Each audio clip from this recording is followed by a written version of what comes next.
ജീവിക്കാനുള്ള ഒരു സൗഭാഗ്യം അള്ളാഹു സുബ്ഹാനഹു വ തആല ഭാരതത്തിലേക്ക് കൊണ്ടുവരട്ടെ.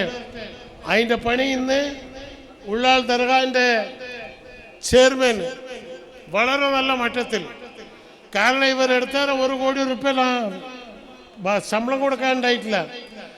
ഖാദറിനോട് പറഞ്ഞ് ഇത്ര തന്നെ, കഴിഞ്ഞ കമ്മിറ്റിൻ്റെ എല്ലാ അക്കൗണ്ട് ആഡിറ്റ് ആക്കണം.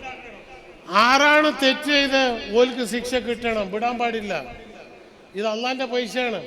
അതുകൊണ്ട് ഇപ്രാവശ്യം വഖഫ് ബോർഡിൽ ഖാജ ബന്ദനവാദ് റഹ്മത്തുള്ളാഹി അലൈഹിന്റെ സജ്ജാദ അലി അൽ ഹുസൈനിനെ ഇപ്രാവശ്യം കർണാടക സ്റ്റേറ്റ് വഖഫ് ബോർഡിന്റെ ചെയർമാനായി.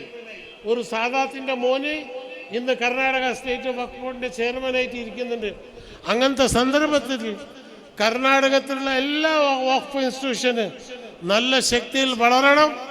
അടുത്ത ബഡ്ജറ്റിൽ ചുരുങ്ങിയ ഒരു 10,000 കോടി രൂപ ഈ സമുദായത്തിലേക്ക് നമ്മൾ മേടിക്കണം.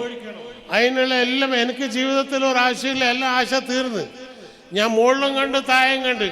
പക്ഷെ ഇനി ഞാൻ 20 കൊല്ലം ഉണ്ടാവും, എനിക്ക് വിശ്വാസമുണ്ട്. കാരണം എന്താണെന്നറിയാം, ഞാൻ വാഗ്ദത്തം ചെയ്തത് അത് കൊടുക്കാണ്ട് പഠിച്ചോൻ വിളിക്കൂല. അള്ളാഹിനോട് ഇതന്നെ ഞാൻ പറഞ്ഞിന്, പഠിച്ചോന്റെ ഞാൻ വാഗ്ദത്തം ചെയ്തിട്ടുണ്ട്, അത് പൂർത്തിയാകുന്നവരെ എന്നെ വിളിക്കേണ്ട. കാരണം അവിടെ കുറെ ഹംകികളുണ്ട്, പിന്നെ എന്നെ അവിടെ എടുത്തിട്ട് എന്താ ചെയ്യേണ്ടത്? അതുകൊണ്ട് അള്ളാഹിനോട് തഹജ്ജുദിൽ എണീച്ച് ദുആരക്കേണ്ട. അള്ളാഹു തആല ആ ദുആ സ്വീകരിച്ചിരുന്നുള്ള പൂർണ്ണമായ വിശ്വാസം എനിക്കുണ്ട്. അതുകൊണ്ട് ഇന്ന് ദർഗാ കമ്മിറ്റിക്കാരോട് പറയേണ്ടത്, ഖാദറിന് എല്ലാം ശക്തി കൊടുക്കുക. താജുൽ ഉലമാന്റെ ദുആ ഉണ്ട്. കാരണം താജുൽ ഉലമ ഖാദർ ബൈ ഇലക്ഷനിൽ നിൽക്കുമ്പോൾ നാറ്റിക്കല്ലോ അബൂബക്കറിനെ ഇവിടെ നിർത്തി കുമാരസ്വാമി വന്ന് താജുൽ ഉലമ പറഞ്ഞ് പോടാ പുറത്ത് പോടാ. ആരാടാ ചീഫ് മിനിസ്റ്റർ? ഇവിടെ സമുദായത്തിനെ രണ്ടാക്കാൻ പോകുന്നടാ. ഇവിടെ UT ഫരീദിന്റെ മോന് ഖാദർ മാത്രമേ ജയിക്കൂ, വേറെ ആർക്കും ജയിക്കാൻ പറ്റില്ല, പുറത്തു പോടാ എന്ന് പറഞ്ഞ താജുൽ ഉലമ ആ മഹാന്റെ ശിഷ്യന്മാരാണ് ഞങ്ങളെല്ലാം.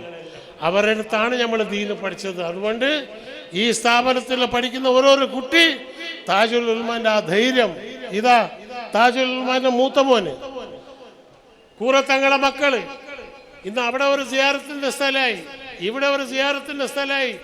എല്ലാം ബർക്കത്തുള്ള സ്ഥലം അല്ലാഹു തആല നമുക്ക് ഇന്ന് കൊടുക്കുന്നുണ്ട്. അതുകൊണ്ട് വിശദമായി ഞാൻ സംസാരിക്കുന്നില്ല, കാരണം പൊന്മള ഉസ്താദ് മാനവറുകൾ ഇരുന്നിട്ടുണ്ട്. അല്ലാഹു തആല അവർ ആരോഗ്യം ആയുസ്സും ഏറ്റുകൊടുക്കുമാറാകട്ടെ. നല്ല നല്ല എല്ലാം പോകുന്നതിന്റെ പകരം ആരും ഇപ്പൊ വരുന്നില്ല. അതാണ് നമുക്കുള്ള ഏറ്റവും വലിയ വേദന. ഇന്ന് ഞാൻ 50 കൊല്ലമായി സുന്നത്ത് ജമാഅത്തിന്റെ കൂടെ വറക്കി പിടിച്ച് നടത്തുന്നുണ്ട്.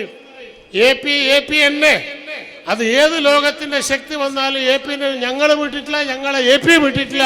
അത് ഏത് കാലത്തും ഞങ്ങൾ താജുൽ ഉലമ പറഞ്ഞത് ഹക്കാണെന്ന് വെച്ച് താജുൽ ഉലമാന്റെ കൂടെ നിൽക്കാനുള്ള ശക്തി അല്ലാഹു തആല നമുക്ക് എല്ലാവർക്കും കൊടുക്കുമാറാകട്ടെ എന്ന് പറഞ്ഞുകൊണ്ട് അൽഹംദുലില്ലാഹ് ഈ ഉർസിന്റെ പരിപാടി നേരത്തെ തന്നെ ഉലമാക്കൾ ഉദ്ഘാടനം ചെയ്തിട്ടുണ്ട്. പക്ഷേ ഇന്ന് ഒരു ചെറിയ ഖാദിമായ ഒരു സ്ഥിതിക്ക് ബിസ്മില്ലാഹിർ റഹ്മാനിർ റഹീം യാ ഷേഖ് മടൂർ ഖദ്ദസല്ലാഹു സിർറൽ അസീസ് മഹാന്റെ പേരുകൊണ്ട് ഷേഖ് മുഹിയുദ്ദീൻ അബ്ദുൽ ഖാദർ ജീലാനിനെ ഓർമ്മിച്ചുകൊണ്ട് അല്ലാഹു തആല ഇത് താജുൽ ഉലമാനെ ഓർമ്മിച്ചുകൊണ്ട് ഉദ്ഘാടനം ചെയ്യുന്നു. ഈ പരിപാടി നല്ല സാംഗമായി നടക്കട്ടെ. നമ്മളെ ദർഗാ കമ്മിറ്റിന്റെ ചെയർമാൻക്ക് അല്ലാഹു തആല ശക്തി കൊടുക്കട്ടെ. കുറെ ആൾ പേടിക്കേണ്ട, ധൈര്യമായിട്ട് നിൽക്ക്. നിങ്ങളെ കൂടെ ഞങ്ങൾ എല്ലാവരും ഉണ്ട്. അസ്സലാമു അലൈക്കും വറഹ്മത്തുള്ളാഹി വബറകാതുഹു.